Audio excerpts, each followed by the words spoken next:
Kamusta po kayong lahat? Celebrity Chika Time po muna tayo at may inihanda po akong chika para sa inyo. Para po't magchika na po tayo.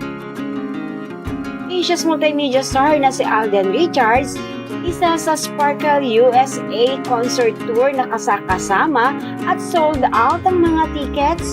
Yes, sa mga maka-celebrity chika time, yan po ang chichika ko sa inyo. Nalubos rin pong usap-usapan sa social media mga netizens, lalong-lalo na nga po ng mga followers at supporters ni Alden. Abay, sold out po ang mga tickets, o di po ba?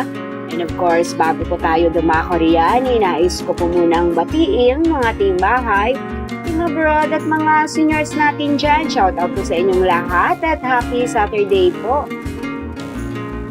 Natigil muna nga po pansamantala ang shooting ni Alden para sa kanyang upcoming movie na Hello Love Goodbye dahil nga po sa Sparkle USA tour po nila na 2 araw nga pong gaganapin ang kanilang concert tour sa USA. Ito po ay August 9 at August 10.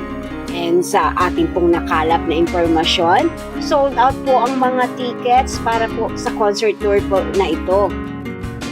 Ganyan po ka-supportive ang ating mga kababayan mula sa USA. Ngunit naman nga po sobrang init ang kanilang pagtanggap sa mga GMA artists tulad na lang nga rin po ni Alden.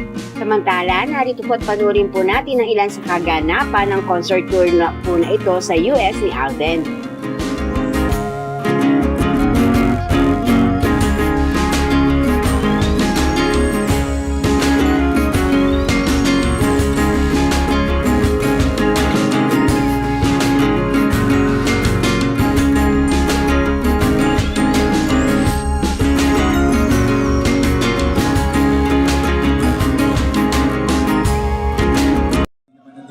Sa inyong kaalaman that as of this moment, we are filming Hello Love Again, which will be shown in cinemas, actually, hindi nga po nationwide, in cinemas worldwide. So, a little flashback at pagbalik, let me sing this song for you guys.